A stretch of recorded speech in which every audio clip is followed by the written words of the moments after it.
person. Especially the way that he walks when he's in his leather jacket villain era. I can't believe that I was so scared of you. No. Look at your short ass, and I could box you in a second, and blah blah blah. And another thing, I'm not scared anymore, because now I don't have to do anything to look good for Rory. So watch your back around this town. This is my town. Arr, arr. Hello everyone. In the last Gilmore Girls video, we basically talked about how sexism and misogyny and just everything amazing manifests itself in television, particularly when it came to Paris, quote-unquote, losing her virtue and then being punished by the universe, as she described, and as we, as the viewers, can literally see, because she doesn't get into Harvard and then associates that with the event that took place. But in this video, we're going to be talking about Dean in contrast and how sexist and misogynistic ideas manifest in him as a male character that becomes progressively obnoxious throughout the series. So let's just kind of spitball all of this shit. There are numerous events, really, where he is insane. So let's start from like kind of the beginning. Overall, he was incredibly insecure, and a lot of people like to say that his insecurity really is just more so him being a young person, but his paranoia around her leaving Harvard said a lot more about him than you may think, especially considering the trajectory of his behavior. He was incredibly paranoid about his partner's potential success, to the point where any time Harvard was brought up, he seemed either disengaged, not proud of her, or insisted that they were going to break up right before she left. And that's not just insecurity, that is leaning towards wanting to be controlling, but recognizing that you can't control this individual. Then there's also that part where he basically on and off goes ballistic over seeing Rory and Jess together. He literally goes ballistic over seeing Rory and Jess together when Jess is over at her house and had brought food. The two of them have problems amongst each other because it's quite obvious that Jess is interested in Rory, but then the way that he reacts, the way that he immediately blames her for him entering the house, even though he was just dropping off food, can't take a second to hear what she had to say. He jumps to assumptions. He acts like a maniac. He is towering over her, and regardless of his height, because it's going to be towering over regardless, but he's towering over her and validating his fears through his crazy assumptions that weren't so crazy after all, but nonetheless, he reacts in a manner that was completely inappropriate for this period of time and demonstrates a lot of toxic masculinity. How would we define traits of toxic masculinity, you might ask? Let's look! So, when I searched up toxic masculinity and more so examples of it being defined and demonstrated, a lot of the ways that toxic masculinity can be manifested in are male expressions of homophobia, a need to control situations to a disturbing extent, promiscuity, particularly infidelity, refusing to help in the household duties, risk-taking that will irrefutably impact the people that they quote-unquote love, sexual aggression towards women, stoicism, and violence. And I would like to add more so that it is not even just sexual aggression towards women, it is an unnecessary amount of aggression towards women that demands authority. So I think that's quite accurate to his behavior overall, if I'm being frank. It's also then demonstrated again when he breaks up with Rory because she didn't immediately say that she loved him back when they were dating for only 3 months, which is bonkers. Or at least in straight relationships, but anyway. And his demanding and entitled nature, his entitlement to Rory, is demonstrated here. Then there's that scene where he kicks a duffel bag or a trash can, I don't really remember which, after finding out why Rory broke her arm. And Yes, like it was really shitty, but the way that he acted in public, he acted in a manner that really concerned me. Because you know how people say that if a man hits things around you, it's really because he wants to hit you? So when I saw that, with that understanding, when I saw this scene unfold again, after kind of learning that and realizing that that really is true, when he kicks that duffel bag around her, when she had gotten into an accident, the only reason he's kicking the duffel bag is because Jess was involved. So he feels as though he can no longer have that hold he's always had on her, or thought he had on her. He feels intimidated. He feels like he's going to lose his object, essentially, because we'll get into that later. He feels like he's losing something in the fact that she had broken her arm and the car had been broken because of Jess. And regardless, he had every reason to be upset, but regardless of that, the way that he acts in response when he should be concerned with the fact that she has a broken arm and experienced a potentially incredibly traumatizing experience is very telling again to his character. Because my first thought wouldn't have been, I'm going to kick a duffel bag. My first thought would have been, oh my gosh, honey, I'm so glad that you're alive.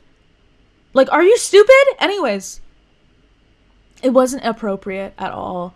And the only reason this behavior was in any way acceptable and was broadcasted, essentially, is because he was a man, particularly a white man. Another thing we can talk about in a little bit. So, throughout this series, he had a lot of trouble conceiving the idea that Rory has thoughts and opinions of her own that aren't always a result of her mother's input. And I think this comes back to his own issues. I think he finds that he has minimal autonomy in this lifetime. I think he thinks that he has a lot of limiting beliefs, to say the very least. And he grew up in a family that did not necessarily expose him to things that would allow for him to consider higher education, fine arts, things that would enrich the quality of his life, that didn't limit him to things that might not make him that much money and will generally not make him that happy in this life. That is how his character is portrayed throughout the rest of the series, post season 1, because I remember in season 1 and 2-ish, before Jess's arrival, Rory and Dean were somewhat similar in proximity in terms of their love for books and their intelligence, but they start to basically undevelop like unravel this part of him and kind of remove it, because they wanted to make way for Jess to be the smart one that just totally sweeps her off her feet. And they can't do that if Dean is also intelligent and reads books, etc. But the purpose of that, I mean, everything that happened throughout the rest of the series was to make Jess look better in a manner and make Dean look stupid, brutish, etc., even though he was still like the white knight. So very contradictory, and I like that they didn't completely go into each stereotype for the show, but it was still fucking annoying, and he always came across as very, what's the word? Embarrassing. Embarrassing. He was embarrassing himself, especially in that one scene where he is walking behind Jess and he keeps saying, you know, I'm not scared of you anymore. Da da da. I don't have anything to prove. I can act the way I want, and I like it. Like, boy, pack your shit and go home. You have homework. Like, please stop. Anyways, we're going off topic. I mean, we're not going off topic, but this isn't what I wanted to talk about just yet. But yeah, he was just fucking weird. And then, the time that he called Rory so many times, like 14 times, when she specifically had implied that she needed some alone time. And this was back in the early 2000s, so it's not like, you know, we know damn well you're on your phone, even though that entitlement to people being online is an issue in itself. But we know that she's not on her phone because she doesn't have a phone. So what are you doing? What are you doing? Anyways, then he made a huge deal out of Rory going to that picnic with Jess, and generally acted as if she was gonna, do it with Jess. Like, he was acting like they were gonna do it out in some, like, that area that they like to eat at on that street, not that street, that, it's kind of a bridge over this beautiful lake that Jess really liked, and that's where we're gonna have the picnic. So what are they gonna do? Are they gonna do it on a street that people are gonna walk by and walk on? They're just gonna, like, are you, like, he was acting like she was about to cheat on him in that moment. I mean, she cheated on him 2 episodes later, but anyways, he just didn't respect her boundaries. And this was all under the guise of him being this great guy that just wanted to spend a lot of time with his girlfriend. Like, no, he just didn't respect her boundaries, her privacy, time alone that she wanted, aka boundaries. And honestly, I don't think he respected her. I think he only respected one dimension of Rory that represented all of the standard things that you should like in a woman, for a man, and then just expect her to always be at that level and expect her to always perform in the manner that he expects, which again speaks to the way that he was raised, because his mother, I don't know, there was just a few things hinted about his mother where I just felt as though they were a little bit old-fashioned, but in a manner that would have considerably limited Rory. At least that's the impression that it gave me. Next, this one, which I hate a lot, among all the other things that I hate about this character. He would make things about himself when he definitely should not have. I mean, he would make things about himself like 90% of the time, but none of that 90% should have ever been, for example, when she had left that meeting to do with Harvard, and then he suddenly makes it all about, oh, we're gonna have to break up before you go to Harvard. Let's have that conversation right now, even though we should be celebrating the fact that you just had a very successful meeting for the school that you've been working towards and dreaming about since you came out of the womb. But okay, I guess we have to make this night all about you now, Dean. Oh, and then when he breaks up with Rory in front of everyone because it became irrefutably obvious that she was no longer interested in nor in love with him. Just because you were right doesn't mean you had to do it in front of everybody. He has a major tendency to humiliate her in front of people that she knows and loves.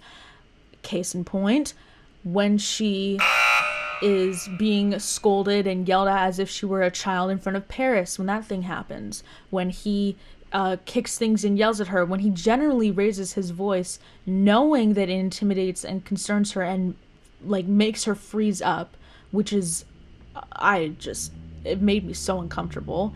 And then cases like this. So it's like, pop off, but don't. Like, you really did not need to do that in public, and your reaction overall to her behavior, regardless of whether or not it was just, did not merit yelling and just gesturing like a crazy person. Like, I don't know, like, that man was crazy.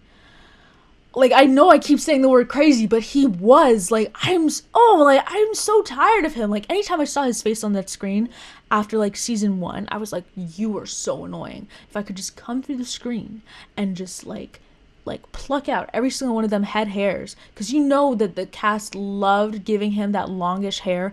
And then he had that nasty haircut and that strange kind of facial hair beard thing going on during the cheating. Oh yeah, the cheating. So after getting married to this woman that he says he loves, and you know, he's very traditional, he wanted to have kids like literally right out of high school, blah blah blah. He gets married and then he cheats on that woman with Rory. And overall, he was a terrible wife to Lindsay. Like, he basically did the same things that he would do to Rory that were generally like verbally like psychologically abusive. Because the way that he acted, he would always be gaslighting Lindsay in the similar ways that he would sometimes be gaslighting Rory. But he was definitely gaslighting Lindsay, because when he came home that one time and she was like, yeah, someone called, but they didn't leave a message or something like that, all of a sudden he's like, you shouldn't touch my phone. I that phone's for work. What if something called? You know, I'm working really hard to provide for this family. You're not grateful. Da da da da. It's like, whoa. How did Lindsay not know you were cheating? Because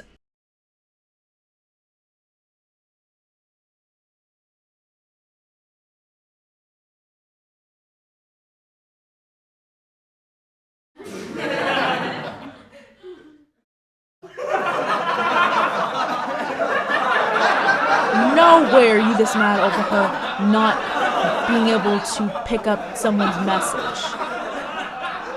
Because that was the girl you were cheating on her with calling. And you know damn well. Oh!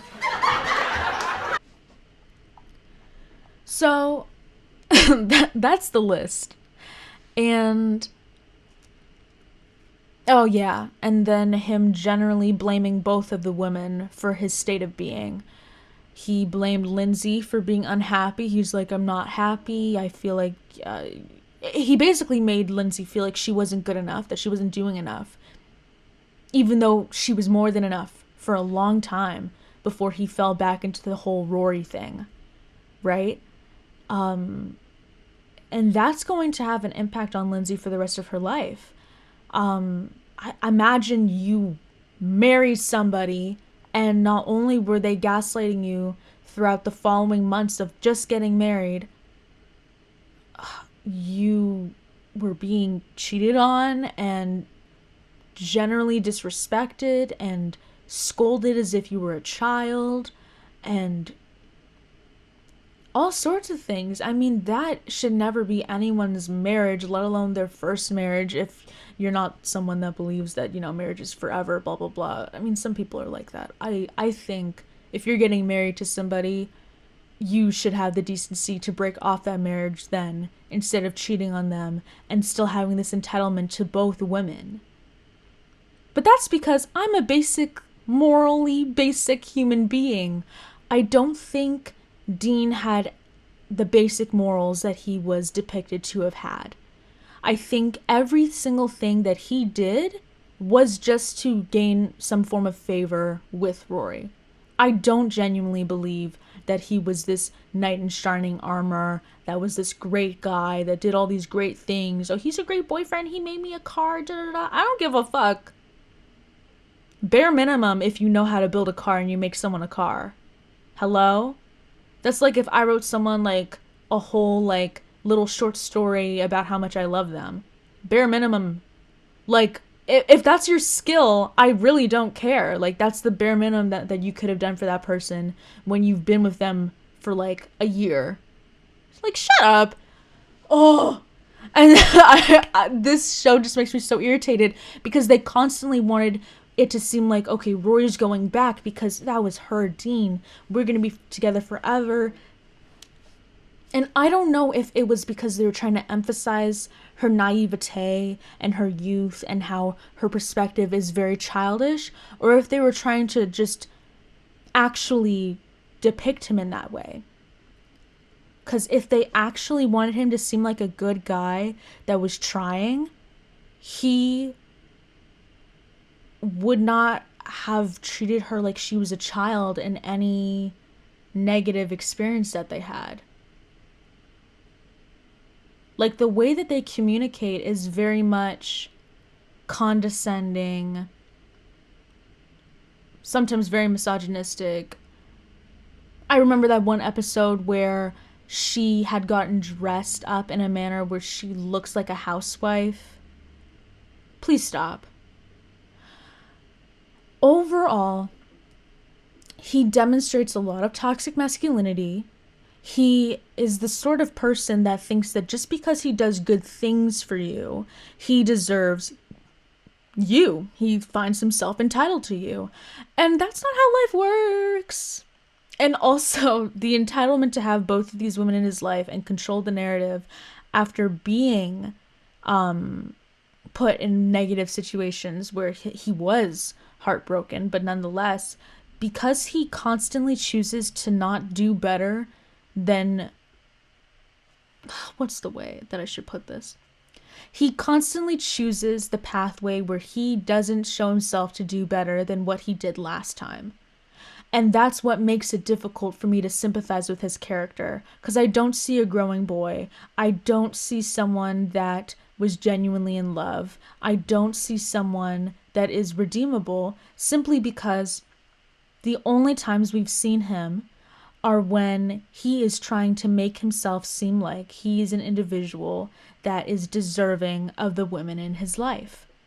Again, likely because of the way that his mother treated him. Because there's just something about his mother that always made me feel like she was like, you know, those boy moms? Well, they'll just like, they raise their son well, maybe, most often not, but they at the same time think that there's like no fucking way for their kids to do anything wrong. Like, be so for real. And I find that they likely chose to have him display himself in this manner up until the cheating scandal, the affair. I think the way that they depicted him was intentional because it does appeal to young women because of the ideas that they're fed by society that men should act a certain way and have certain reactions, that it's okay for him to have certain reactions when it's really not acceptable in any way. And it says here, when I search up other information about toxic masculinity, it says that toxic masculinity, the phrase emphasizes the worst aspects of stereotypically masculine attributes, which is true.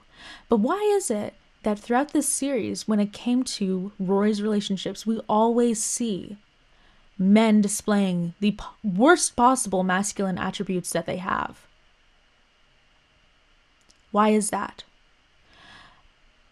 Like, always, like, we can't even escape it for a moment before we realize that these men are either a little bit misogynistic, very controlling, or completely having sentiments of entitlement to Rory.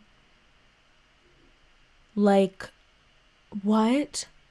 And this is a trend throughout Rory's life, and I think that this may or may not come back to her daddy issues because her father never felt entitled to being present in Rory's life. So then maybe that's why she feels so attracted to men that feel entitled to her, that need to be around her, that she has to fight for, and then they become addicted to and obsessed with her, and then she leaves them behind.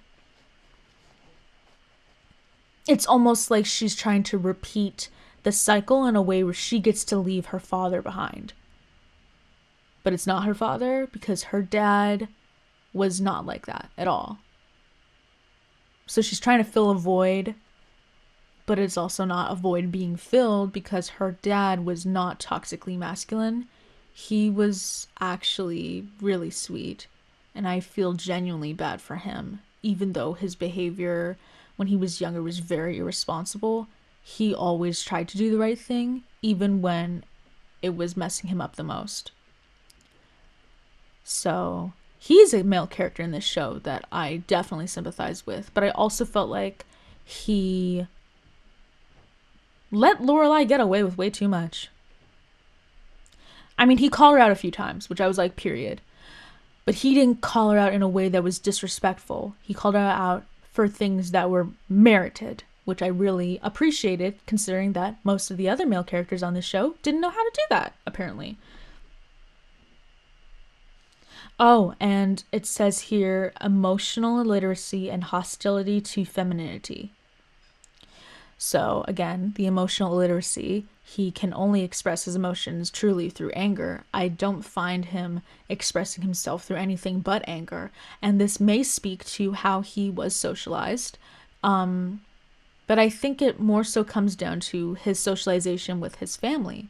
Because if he's raised in a household where these certain values instilled in him expect him to not express himself in any other manner but anger, what does that then say possibly about his brought up, C? And what does that say about the society that we live in, where men cannot seem to express themselves, or at least some men, cannot seem to express themselves with an appropriate amount of emotional literacy? Why do we make space for that? Why do we make excuses for that? And that's why I have a big problem with people making excuses for his behavior when he's acting like a child. He's like having a tantrum, and he's exhibiting behaviors that could be potentially incredibly harmful, which we see unveil. I mean, he's never physically done anything that is like, whoa, but he is definitely psychologically manipulative, and he is just very condescending when the time comes. And he's always looking for problems. Even though he is depicted as the first boyfriend, the great boyfriend, he was the first person that Rory was ever with that made her feel like, okay, men are entitled to knowing what I'm doing and where I am. Men are entitled to this, men are entitled to that.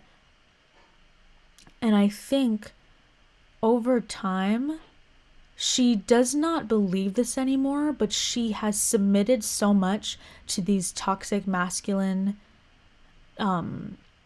essences that she eventually just accepts that this is what she deserves, which is why she's having an affair with Logan. But that's a conversation for another day.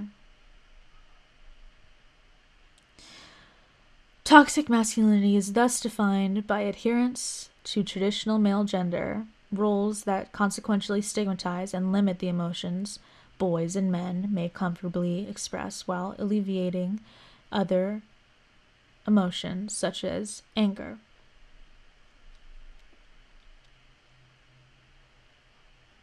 It is marked by economic, political, and social expectations that men seek and achieve dominance. And in this definition that I found on fucking Wikipedia, because I think this summarizes it best, actually. It's very interesting. It says, toxic masculinity is marked by economic, political, and social expectations that men seek and achieve dominance. And although he works vigorously to achieve dominance in his life, he demands that he achieves it over everything. Even though he has no power in his economic field, really, very little, and very little significance in his life. And I think that's what hurt him the most, and that's why he felt like the only way to really express himself was to lash out in the way he did, because he already has very limited agency in this life. And you're probably thinking, Sierra, what do you mean by that? He's a straight white man. He's a straight cis white man. What are you talking about? Well, when you are a white man that is working a blue collar or physical labor job, you're not given the same respect that other white men might be given. And although you're still incredibly privileged, there is the class issue, and his lack of exposure to things that would enrich himself makes that issue solidify. One thing leads to another, and he's stuck in a job that, although he likes, doesn't offer that much room for him to expand outside of this town, for example. He's not going to, quote unquote, go anywhere. That's why he's so intimidated by Rory and demands that he knows what's happening with the relationship by the time that she goes to university, because he feels as though he is going to be of no value to her when she spreads her wings. That's why he is constantly trying to cut away at her wings. Constantly making her feel bad for things that she doesn't need to be made to feel bad for. Constantly doing things that are not appropriate. Finding the only way he can express himself despite his ability. Because I know he knows how to communicate appropriately. He was able to communicate much better in the first season, even though it was ridiculous at times. But the lack of emotional literacy, paired with the insecurity, paired again with intimidated by his partner, results in the manifestation of being entitled to that partner and wanting to control that partner, wanting to constantly overbear that partner. And unfortunately, even though that extreme is not something anyone should have to deal with or experience, I mean, it's very agitating to watch, and I'm sure some people have actually experienced this. This is what leads her towards Jess, because he is far more free-spirited in comparison. He's far more intelligent. His mind is more open, and even though he's kind of a jerk in a lot of ways, and he does exhibit a lot of toxic masculinity as well, he would not react in that same way. And you actually see how kind of scary it is when she is concerned that he'll be upset with something. So she's like, you're not mad, you're not mad, you're not mad, you're not mad. And he's like, no, you didn't do anything. And that's really sad. Because I think that show writers were not trying to depict their relationship as healthy. I think it was more so about everyone's perception of their relationship versus what we as the audience get to see. And that juxtaposition is very disturbing, because then when we get to that point where everything has happened and we see her with Jess, and she is so concerned that he's going to be mad that she looks like she's about to cry. And he's like, it's okay. Like, that honestly made me so sad. Because this whole time, this last 2 years, she has believed, and everyone has made her believe, that she has this incredible first boyfriend, that he is amazing, that he's perfect, that he's the dean, that he was accepted by the family and fucking blessed, and what's it called when you put the sword next to someone's shoulders and you kind of like, you've been accepted into the monarchy, or you've been monarched or something. Like, he is just pedestalized when he's God, he was just a shitty partner, and honestly a cringy person, a really cringy and corny person, especially the way that he walks when he's in his leather jacket villain era. Okay, so wait, this is gonna be my impression of him. They're walking, they're talking. Oh, you want me to hold your hand? And they're bickering back and forth, and then he's like, well, you know what? When I was with Rory, I can't believe that I was so scared of you. You look at your short ass, and I could box you in a second, and blah blah blah. And another thing, I'm not scared anymore, cause now I don't have to do anything to look good for Rory. So watch your back around this town. This is my town.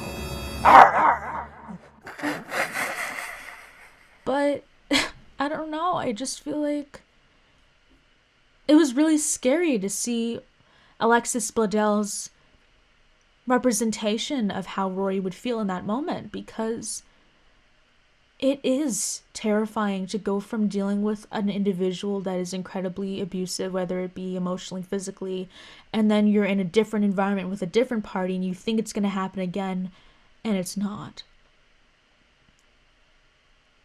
Like, the relief, but it's like a loop inside of your stomach telling you it's not going to be fine, it's not going to be fine, it's not going to be fine.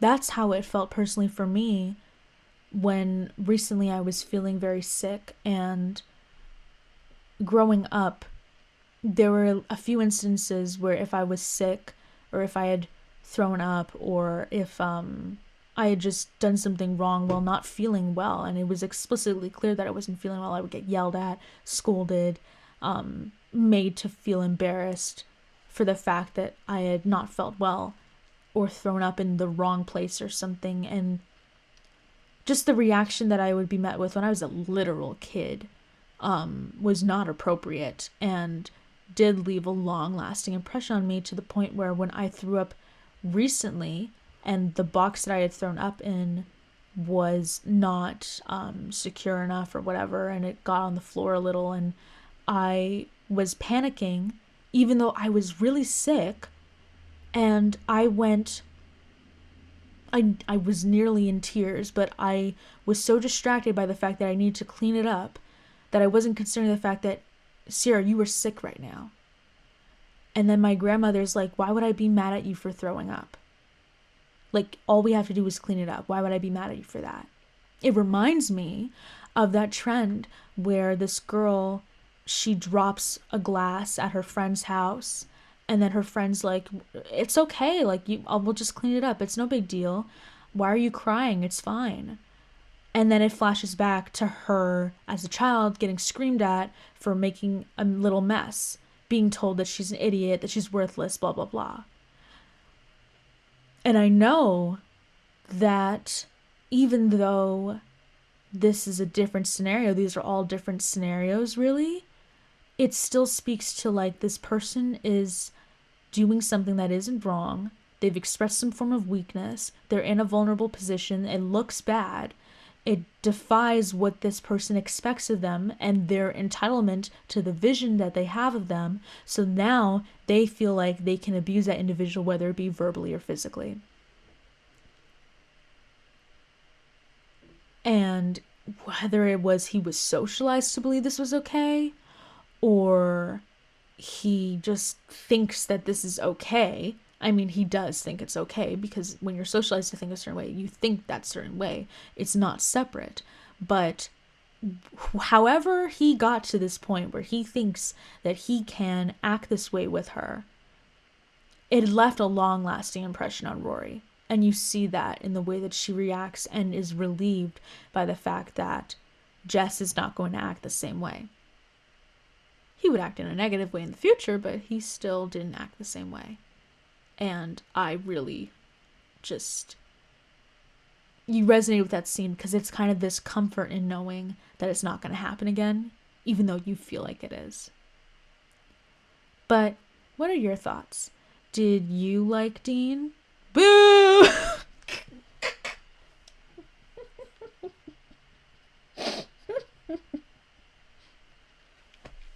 Did you like Dean?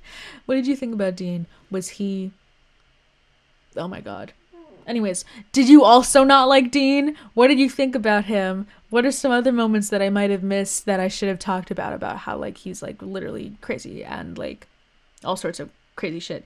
And what are your thoughts on his socialization overall? Because in the future, I am going to talk more about, like, male socialization, because I want to do more research on that, because obviously I mostly have focused on feminine socialization. But what are your thoughts on this? And what are some other examples of masculine socialization being manifested in him that may be positive or negative? Because he did have some positive attributes. He was just wacko. And comment it below, subscribe. Patreon saw this first. Patreon saw this first. This is free on Patreon right now. And I like to post my videos on Patreon to avoid dealing with the stupidity of YouTube sometimes, even though I love YouTube. I do. I'm not trying to... Okay, anyways. And so Patreon will always see this first. It's also on Spotify. It's also on YouTube, which is probably where you're watching this from, or wherever you're watching this from. And definitely comment below. What are your thoughts? Like the video, subscribe, push that bell notification. Hello. And any and all support on Patreon is a humongous help, because I would love to make this a career, just socio-economically and etc., analyzing people from TV shows and reflecting on how they represent certain things that we need to address today. So, if you like this video, I think I already said that like 3 times. Okay. I'm sorry, like I'm trying to like come up with a standard ending. Okay, I'm done. Okay. See you in the next video. Bye.